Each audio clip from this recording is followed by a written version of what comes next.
Hello, everybody. Welcome to Sergio's Corner. I have my guest, Tommy. Tommy, you got to pronounce that last name for me, man. Yeah, so my last name is Kuhse, like Bob Kuhse. Okay. I know the German pronunciation is a little different, so they call it Kuhse out here, and that's cool too.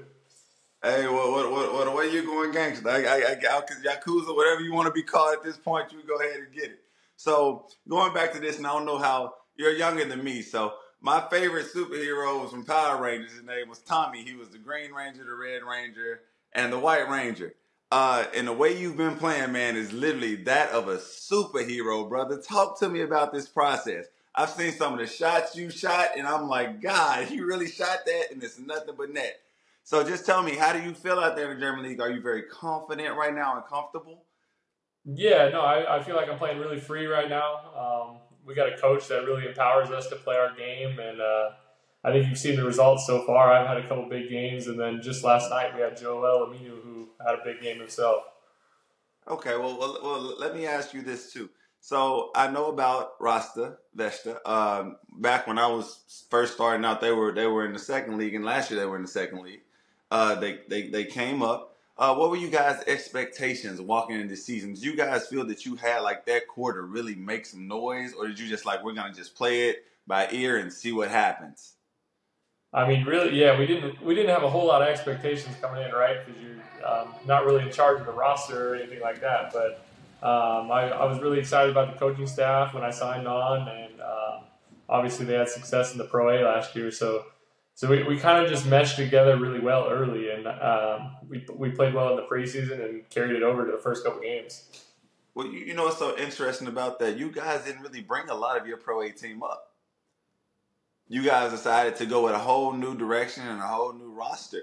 And in this league, if you know anything about it, it's like, the quicker you stack on those wins, the more likely you are to hopefully get playoffs. So now that you guys are 3-0, right?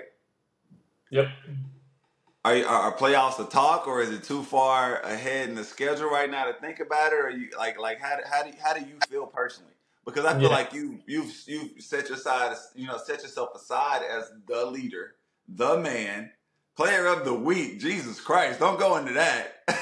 So just talk to me about that process of emerging, and are you getting the vindication? Because I've heard your story, and we're going to talk about your story in a minute. But are you coming into your own now, especially after being with Luthersburg for last year? And then tell me the difference between Luthersburg and Vesta.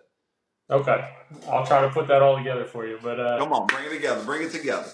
just to start, I mean, we did start 3-0, so that's obviously huge for trying to make a playoff run. But we also know 3 wins doesn't get you in the playoffs, so we got a long way to go for that part. But being in Germany for my second year, I feel like I'm a little more comfortable now with the league and kind of some of the way teams play, and so I'm really growing into that a little bit. But I think we're just Ludwigsburg was great to me. I had a really good experience there, and I knew I wanted to get back in the league and just get an opportunity to play heavy minutes and see what I could do.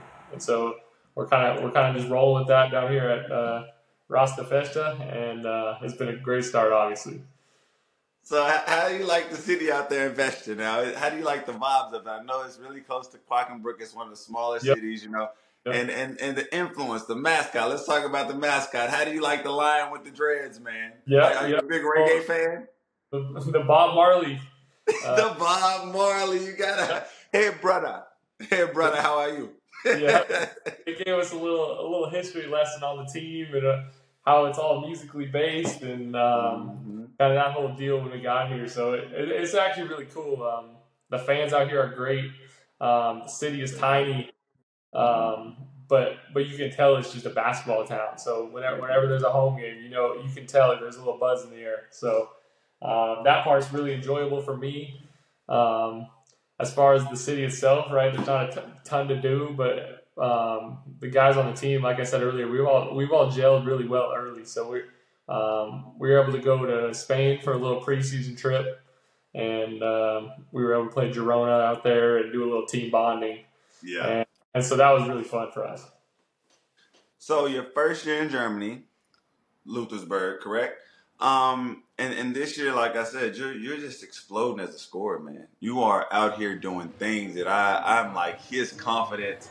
I mean, we talk about those green light players that once they hit one or two, I pride myself on being one of them. It's just really tough to stop them. Right. What do you think the difference between last year and this is? Is it just being acclimated to the league, or just having more freedom? Or talk to me about that process. I think a little bit of both. I think last year was kind of a roller coaster for me. My first year pro, between summer league and the G League, and then getting shipped out to Germany. So it was hard for me to really get in a comfort zone anywhere. And this year, I signed with Rasta pretty early on in the off season, so I was able to have a focused off season and not worry about any distractions. And then I came in here, and Coach Ty, he's been great to us.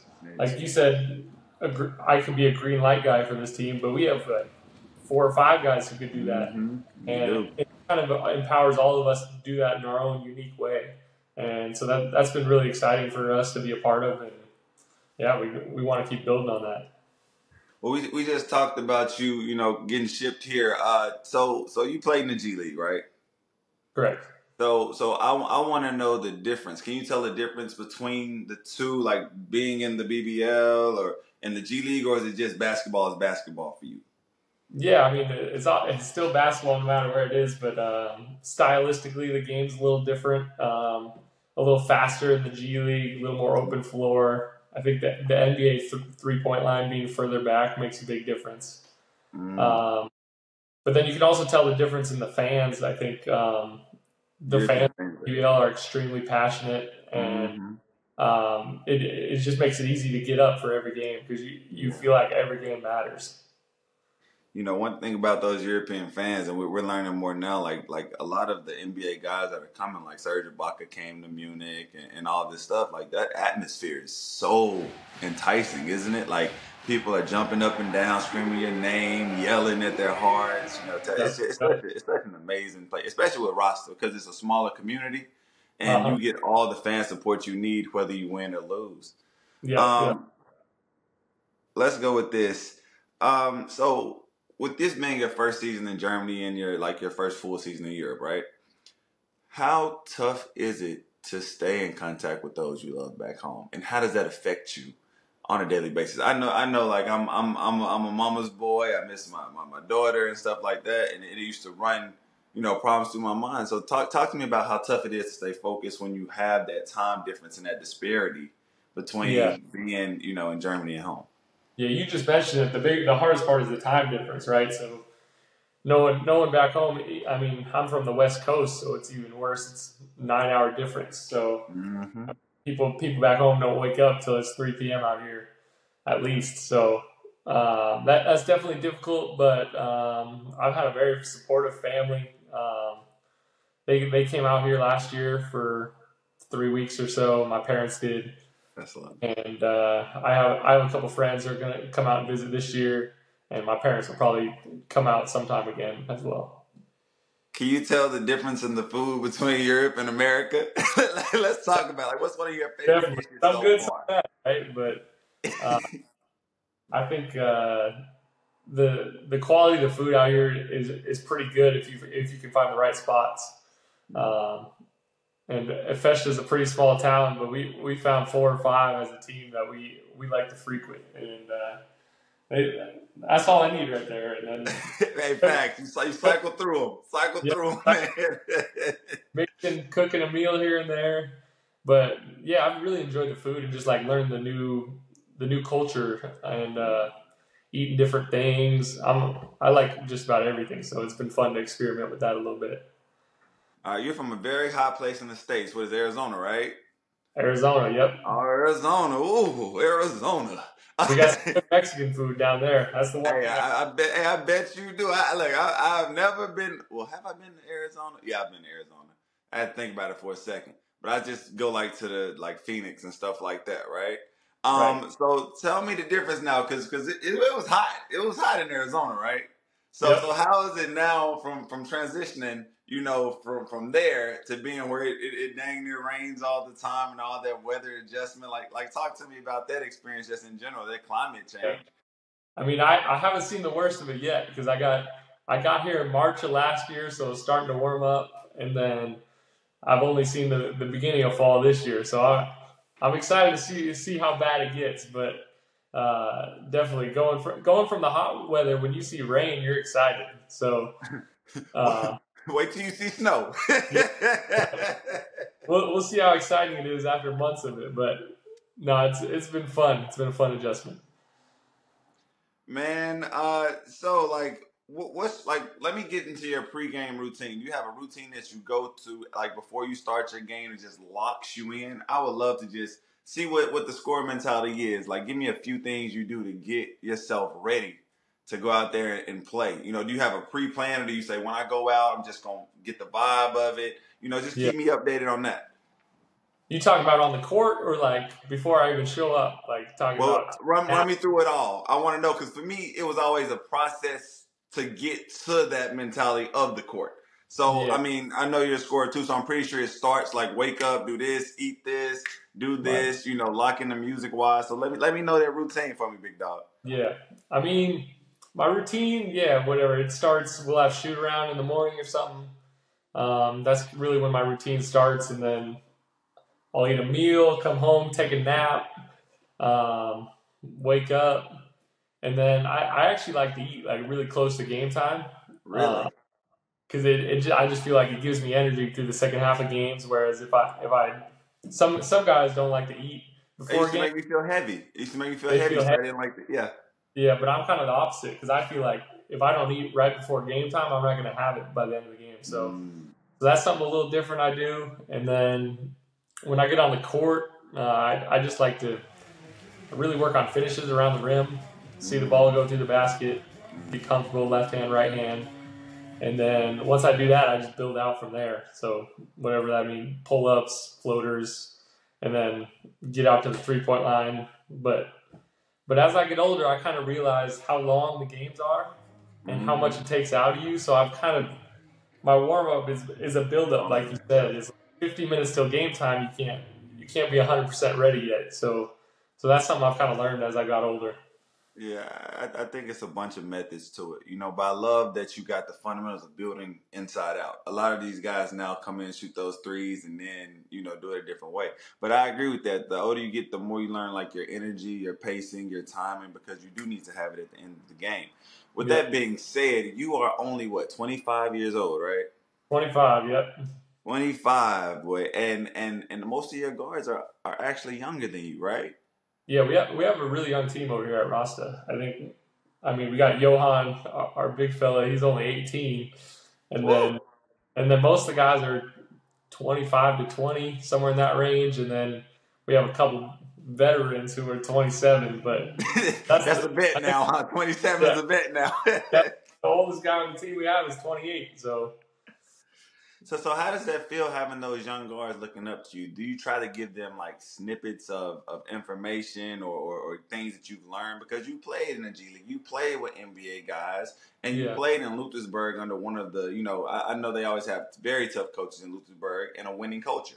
So do you try to pass those tidbits down to those younger guys, or?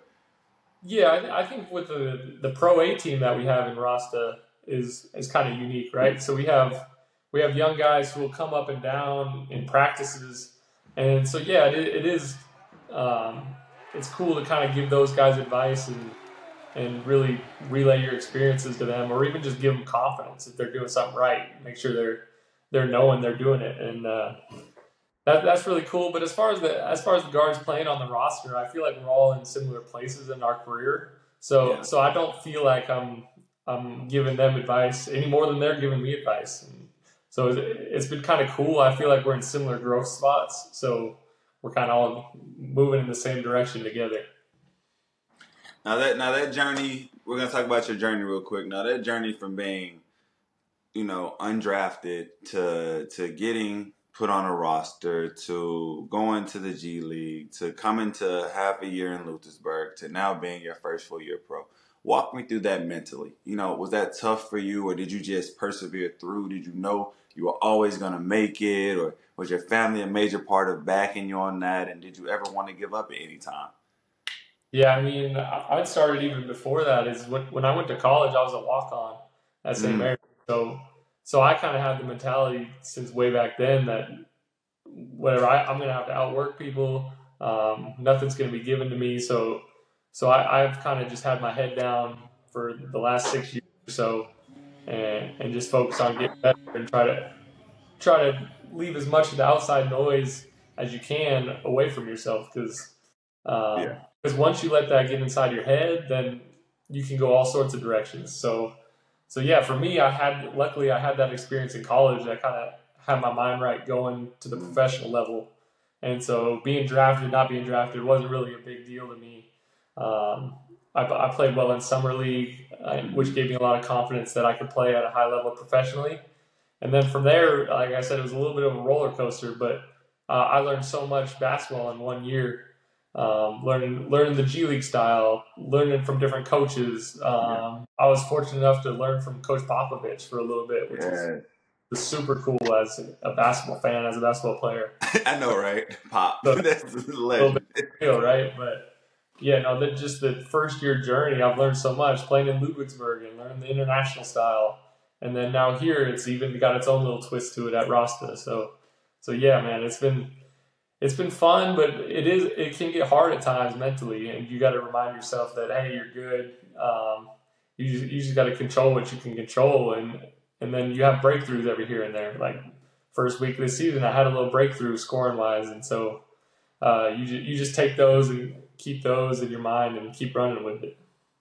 Yep, just don't let that work ethic change, man. I love to see it. I'm glad that you're finally getting the vindication that you deserve after going G League and having that half year in Germany. Now you're Player of the Week, averaging I think some crazy number around 28 points a game. I'm really excited for guys like you. I love to see it. I love to see other people do amazing, and I'm following the story. And of course, I can't wait to get out there and see if I can shut it down a little bit and see if you can shut this down. But I do this one segment, and we're going to close with this. It's called Words of Wisdom. And I like to give up-and-coming Americans that are going to Europe or people that are just pursuing anything in life a word of wisdom. And I want to know if you got any words of wisdom to those that just shouldn't give up or just to make it easier. So give me some words of wisdom, Tommy. Something I live by is just like, if you don't believe in yourself, why should anyone else believe in you? So I stick with that one right there, man. You got to have the confidence from within, and if you have that, then you play well, other people will start to believe too. So that's something that got me through a lot of hard times, and yeah, I'll keep it that simple. Yep, and my words are going to be, it's not over until you choose not to get up. I like that. And those are my words of wisdom.